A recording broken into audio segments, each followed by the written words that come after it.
ಪರಂಪರೆ ಇಲ್ಲ. ಹಾಗಾಗುತ್ತೆ ಏನಾಗುತ್ತದೆ, ಮಕ್ಕಳಿಗೆ ನಾವೇನು ಕೊಡಬೇಕು ಮಾಡಬೇಕು ಅಂತ ವಿಷಯದಲ್ಲಿ ತಂದೆ ತಾಯಿಗಳಿಗೆ ಸ್ಪಷ್ಟತೆ ಇಲ್ಲ. ಹೇಗೆ ಅಂದ್ರೆ ಹಾಗೆ, ಹೌದು ಹೀಗಂದ್ರೆ ಹೀಗೆ ಮಾಡ್ಬೇಕಂದ್ರೆ ಹೌದು ಹಾಗೆ ಮಾಡೋದು, ಏನೋ ಒಂದು ನೋಡಿದ್ರಂದ್ರೆ ಮಕ್ಕಳು ಅದಕ್ಕೆ ಬೆಳೆಸೋದು, ಈ ಭಾವನೆಗಳನ್ನ ಬೆಳೀತಾ ಇದೆ. ಹಾಗಾಗಬಾರ್ದು ಅಂತಂದ್ರೆ ನಿಮಗೆ ರಾಮಕೃಷ್ಣರ, ವಿವೇಕಾನಂದರ ಮತ್ತು ಶ್ರೀ ಮಾತೆಯವರ ಈ ಒಂದು ಸಂದೇಶದ ಅರಿವು ಪೋಷಕರು ಕೂಡ ಬೇಕಾಗ್ತದೆ. ಯಾವಾಗ ಆ ಭಾವನೆ ನಿಮ್ಮಲ್ಲಿ ಅಂದ್ರೆ ಅವರ ಬಗ್ಗೆ ತಿಳ್ಕೋಬೇಕು ಅಂತ ಬರುತ್ತೆ ಅಂತಂದ್ರೆ ನಿಮ್ಮ ಮಕ್ಕಳಿಗೆ ಕೊಡಬೇಕು ಅಂತ ಬಂದಾಗ. ಹಾಗಾಗಿ ಮಕ್ಕಳಿಗೆ ನಾವು ಬೆಳೆಸ್ಬೇಕು ಅಂತಂದ್ರೆ ತಂದೆ ತಾಯಿಗಳ ಕರ್ತವ್ಯ ಅಂತಕ್ಕಂಥದ್ದು ಬಹಳ ಮುಖ್ಯವಾಗಿದೆ. ಅದನ್ನ ನಿಮ್ಮ ಅರ್ಧ ಭಾಗವನ್ನ ದೇವರಾಜ ಅವರು ಹೊತ್ಕೊಂಡಿದ್ದಾರೆ. ಆ ಮನೆಯಲ್ಲಿದ್ದಾಗ ನೀವೇನು ಸಂಸ್ಕಾರ ಕೊಟ್ಟಿದ್ದೀರಿ ಅದೊಂದು ಭಾಗ. ಈ ಪ್ರತಿಯೊಬ್ಬ ವ್ಯಕ್ತಿಗೂ ತನ್ನ ಪೂರ್ವಾರ್ಜಿತ. ಹಾಗಾಗಿ ಇಷ್ಟಪಟ್ಟ ಆ ಬುಕ್ಸ್ನೆಲ್ಲ ಓದಿದೆ. ಹಾಗಾಗಿ ನನ್ನ ಜೀವನಕ್ಕೆ ತುಂಬಾ ಸಾರ್ಥಕ ಆಯ್ತು, ಇಲ್ಲ ನನಗೆ ತುಂಬಾ ಸಹಾಯ ಆಯ್ತು ಮಕ್ಕಳೇ. ಸೊ ಹಾಗಾಗಿ ನಹಿ ಜ್ಞಾನೇನ ಸದೃಶಂ ಪವಿತ್ರಂ ಹಿ ವಿದ್ಯತೆ ಅಂತ ಹೇಳಿ ಭಗವದ್ಗೀತೆಯಲ್ಲಿ ನಾವು ಕೇಳ್ತೀವಲ್ಲ, ಆ ಜ್ಞಾನವನ್ನ ಅರ್ಜನೆ ಮಾಡ್ಕೊಳ್ಳಿಕ್ಕೆ ಅದ್ಭುತವಾದ ಅವಕಾಶ ಮಕ್ಕಳೇ. ಇದನ್ನ ಸರಿಯಾಗಿ ಉಪಯೋಗಿಸ್ಕೊಳ್ಳಿ.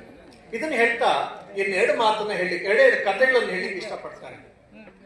ಇದು 1990ರ ಸಮಯದಲ್ಲಿ ನಡೆದಂತಹ ಘಟನೆ. ನಮ್ಮ ಭಾರತದವನೇ, ನಮ್ಮ ಬೆಂಗಳೂರಿನ ಹುಡುಗ. ಅವನ ಹೆಸರು ಸುಹಾಸ್ ಗೋಪಿನಾಥ್ ಅಂತ. ಏನವನ ಹೆಸರು? ಸುಹಾಸ್ ಗೋಪಿನಾಥ್ ಅಂತ. ಅವನೊಬ್ಬ ಮಧ್ಯಮ ತರಗತಿ ಮಿಡಲ್ ಕ್ಲಾಸ್ ಫ್ಯಾಮಿಲಿಯಿಂದ ಬಂದವನು. ನಾವು 1980ರಲ್ಲಿ ನಾನು ಓದ್ತಿದ್ದಂತ primary school, higher primary school ಅಲ್ಲಿ ಒಂದು ಅನೌನ್ಸ್ಮೆಂಟ್ ಮಾಡೋದು. ಏನಪ್ಪಾ ಅಂದ್ರೆ, today will be able to see the computer.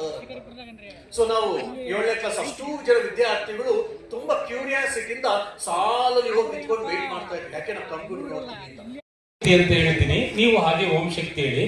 Om Shakti ಹೇಳ್ಬೇಕಾದ್ರೆ ಬೆನ್ನೆಲ್ಲ ಗೂಮ್ ತರ ಇರಬಾರ್ದು, ಸ್ಟ್ರೈಟ್ ಇರ್ಬೇಕು. ವಿದ್ಯಾರ್ಥಿ ಅಂದ್ರೆ ಹಿಂಗಿರ್ಬೇಕು, ಸ್ಟ್ರೈಟ್ ಇರ್ಬೇಕು. ಇನ್ನು ಪೋಷಕರು ಮಕ್ಕಳನ್ನ ಸಾಕಿ ಬೆಂಡಾಗಿದ್ವಿ ಇರಬಾರ್ದು, ಅವ್ರ ಬೆನ್ನು ನೆಟ್ಟಿಗೆ ಇಟ್ತಾರೆ, ಅವರು ನೇರವಾಗಿರ್ಲಿ. ಈಗ ನಾನು ಹೇಳಿದ 3 ಸರಿ ಹೇಳಿ. ಓಂ ಶಕ್ತಿ.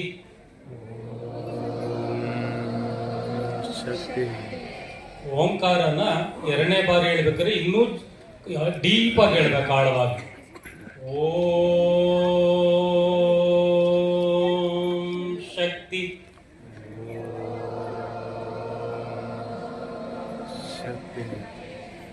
ಓಂ